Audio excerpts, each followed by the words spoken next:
Hello everybody, it's Michael from Replica Airguns with another tabletop video review for you today. And today we are looking at the KWC 24/7 TAC, so TAC.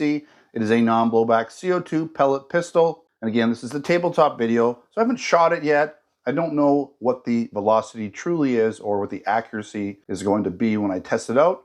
That'll be a little bit later on, but it should be coming out pretty soon.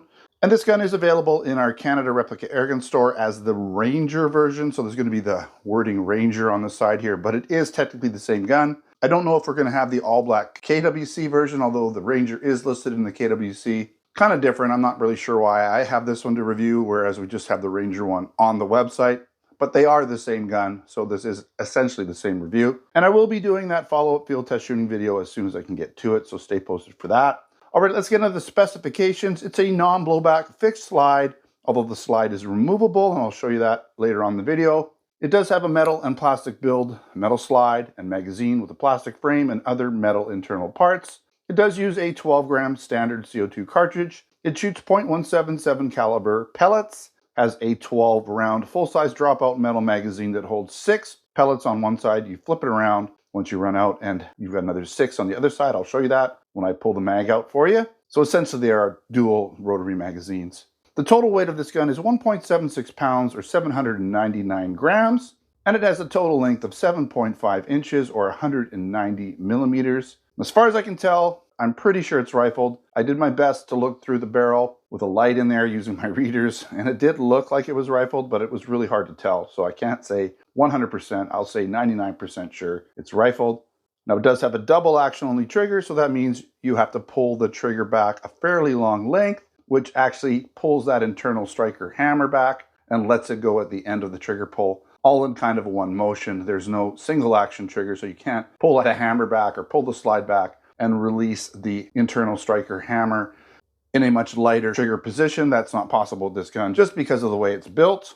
Now you will find a nice fiber optic front and back sight, and there's the addition of an accessory rail on top, which is not that common, along with another accessory rail on the bottom here, which is more traditional of a semi-auto pistol, but that one on the top, kind of unique. Now this gun is a claimed FPS on the box of 360, but I've seen specs on websites at 370. Pretty close. We'll find out when I do the velocity test. I'll put 5 rounds through the chronograph using around a 7-grain lead pellet, and we'll see what we get.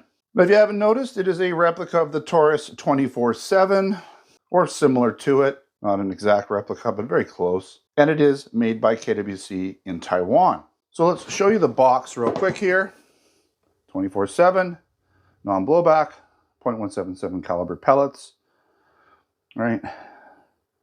12-gram CO2 cartridges.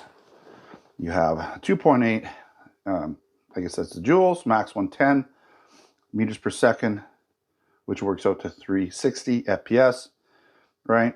Pellets, .177, there's the weight in grams, the length in millimeters. Did I get that right? I said 190, so we're pretty close. I did just use a measuring tape. I didn't see this on the box, so I said 190, so we're pretty close. And that's the magazine model number. On the back, picture of the gun, right? Pellets, manual, safety. There really isn't a safety that is there a safety? Oh, there is a safety. Okay. I didn't even notice that when I was writing this up, so that's kind of cool. Sometimes you find things that you discover them as you go here. That's all right. 8x2 pellets, so 8x2, okay, interesting. So this one has more pellets on it. I said 6x2, I'm lying here. So I've lied twice now. There is a safety on this gun, although I didn't really lie about that. I just didn't talk about it yet. I did, I believe, say 6x2. So the PMI Makarov has a 6x2. This one has an 8x2. So that's kind of neat. You're going to get 16 rounds with this gun. So I'll have to change that in my specs for the website for sure. All right, so let's pull the box out. Let's take a look at what comes in the box. So you do get the Allen key, right? So you can tighten up that CO2 screw. And you do have this tool for disassembling the slide or removing the slide from the gun. I'll show you that, how that works later. So I'll put that up here. And of course you get your manual, but here's a little instruction guide on how to disassemble the gun, take the slide off. So that is very helpful. I actually had 2 in the box for some reason, just in case I lost one maybe. Here's the manual, just information, right on the gun, putting the CO2 in, right? All of that, putting the magazine in. There's the safety. I didn't even notice it. I was looking for a safety and I totally overlooked it. I thought it didn't have it, but there it is. I think because, well, no, it wasn't covered either. Or maybe it was covered when I was looking at it. I don't know. Getting old. I'll just use that as my excuse. Are you going to compare it to a couple other 24/7s? Let's take a look at, this is a blowback steel BB gun, 24/7. Okay. And so you can see it's very similar. Not exact, but very similar. Okay. So if you look at them, this is more of a replica, but they are, again, very similar. Some of the controls are different. You'll notice that for sure. But pretty close, okay? Basically, I've got the same gun again, but in the Taurus actual licensed Cybergun version. So this is made by KWC for Cybergun. I believe it actually came with a red tip that I took out, but same gun, right? Full-size drop-out mag. Don't think there's any CO2 in it, but that one's got some Taurus licensing on it, right? So that is going to be different, and I'm sure that licensing would be acquired through Cybergun. They own that licensing, which makes it legal for me to do the video and for them to sell it. All right, let's get back to the KWC 24/7 TAC Pellet Pistol, and let's do a bit of a walk around of the gun.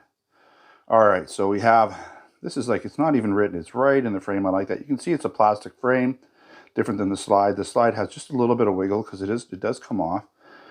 So these controls are non-working, but the safety is. So can't pull it. You can pull it. Trigger's long, medium, heavy, not as good as the Makarov PM, but decent. Okay, you have the KWC. I like that. That looks good, the little glass bubble. Looks kind of nice. And it's a rubbery grip, so it feels good in the hand. You got your magazine release, pretty tight. So let's count them. 2. Yeah, you got 8 on this. So the PM has a 6-shot magazine on either side, and this one has an 8-shot. So instead of 12, you got 16. So there's your valve. Your CO2 goes in here. Your pellets go in there. So you'll have to load them. Basically, the best way would be to load them like this, I'm assuming, right? So that you can load them forward into there. Be a little bit easier, or however you want to do it, but load them from this side instead of backing them in. I'm assuming that would be the easiest way to do it. Okay. Now I do like, you've got, did I look at everything? Not yet. So you got the rail on the bottom. You got the fiber optic on the front there.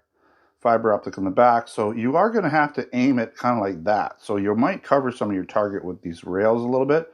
Because if you do that, I think it's going to shoot high. We'll find out when I shoot it, but you want to line up the dots, essentially. You want that. You want to do that. So that's what I would suggest. We'll find out again. The ejection port is just molded into the slide. Okay, you have the KWC branding there again. You have made in Taiwan serial number as well. Trigger looks to be metal. No, plastic, sorry. So plastic frame, or sorry, plastic frame, plastic trigger, metal slide, metal magazine. And we're going to have a look at the inside now. So the first thing you're going to do is drop that mag, then you put this guy in the barrel and you turn it basically clockwise. Move that, push it back, forward, up, and then forward. Okay, and there's your slide, all metal. Looks pretty good. Not much going on in there, just basically a fixed slide with all of your... I wonder if you could get like a regular slide that doesn't have all this on there. Maybe, who knows. And then inside, this is pretty light because it's mostly plastic. You do have some metal parts here, I believe. Well, the metal barrel, of course. Metal part here, this is kind of your internal hammer, right? Okay, so a few metal parts, not a lot. So you just put it back on, push that forward, turn this counterclockwise. Really easy actually to take this apart and get to the gun, so that's kind of a good thing. All right, let's go over the pros and the cons at this point and wrap up this review. The KWC 24/7 has a good weight and feel to it. There's lots of metal where you need them. In the slide, the magazine, the barrel, of course, the hammer. Just a little bit of plastic. The trigger's plastic, but it's pretty beefy and the frame's plastic. That's okay. A lot of these guns are made out of plastic components, especially the frames. Anyways, it does have that metal full-size dropout magazine that holds the CO2 and 16 pellets, not 12. So 8 on each side. You just got to rotate it around. Once you unload 8 rounds, you got to either count them or listen for the sound of the CO2 to change, and then rotate, and you can shoot another 8 pellets. You will have to drop the mag and reinsert it though to do so. And it's really a pretty decent looking replica of the Taurus 24/7, not exact, but very similar. And with this non-Ranger version, you're going to find there's not that much writing on it. I like that clean look, but if you want the Ranger version, there'll be a little bit more writing on that version. Not a lot more, but a bit more. You're going to find a recessed barrel, which helps with the realism of this gun. That combined with the CO2 screw instead of a CO2 tab using the Allen key makes it a lot more realistic. You're also going to find fiber optic front and back sights for easy sight acquisition, along with a rifled barrel, which I'm hoping will help with accuracy if it truly is in fact rifled like I believe it to be. Maybe that field test will give us a little bit more indication. If it's super accurate, that'll probably help us to figure out if it is rifled. And that non-blowback operation will increase FPS and CO2 efficiency. You've also got the rails on the top and the bottom. Not only do they look cool, but they're super functional if you want to add an accessory, put a laser or tack light on the bottom and a red dot on the top. You can really dress this gun up and make it your own. And that double action trigger is kind of long, but it's not overly heavy. I'm going to put it somewhere in the middle. Some of these double action guns, the triggers are really heavy, and if they're action shooters and you're having to pull that trigger a bazillion times, the trigger finger gets a little tired and your shooting becomes sluggish, and they're not so actiony after that point. So decent trigger. All right, some of the cons. No blowback. The slide is fixed and doesn't move, but you can remove it with the tool for internal access. There is no single action shooting, You can't pull the slide back and pre-cock the internal hammer and then let it go easily with a light trigger pull. So slow shooting for accuracy purposes isn't going to be as easy as a gun that has single action shooting abilities. And again, the sights are nice and easy to see, but they're non-adjustable. Unless you do want to add the red dot, then you can use the adjustments on the red dot and sight this gun in however you like it to be. And lastly, like most pellet guns that have a rotary magazine or a belt magazine, you really don't know when you're out other than counting the rounds as you shoot them or listening to the sound of the CO2 as it changes when the gun's empty. And you get pretty used to that after you've been shooting these CO2 guns for a while. You get pretty good at hearing the difference between live ammo and empty ammo. All right, this gun is available in our Canada Replica Airgun store over at replicaairguns.ca. Right now, it just seems we have the Ranger version. I don't know why I have this one to show you and not the Ranger one, but they are the same gun, so it doesn't matter. Whatever gun we have in stock, I'm sure is the one we're going to list. We might have both. We might have the Ranger. We might have the KWC non-branded one. So just look for it. But I will put a link at the time of this video for the one that is available. All right, stay posted for the field test shooting video where we will in fact find out the true velocity and accuracy of this pistol. Hoping it'll do well. It's kind of a neat looking gun. Hopefully it performs as good as it looks. And again, if you're interested in other products, air guns, BB guns, airsoft guns, pellet guns, blank guns, and other accessories, check out either our Canada Replica Airgun store or a US Replica Airgun store over at replicaairguns.ca for Canada and replicaairguns.us for the US. All right, thanks for watching. Don't forget to subscribe. Check us out on Facebook, Twitter, and Instagram. Until next time, take care.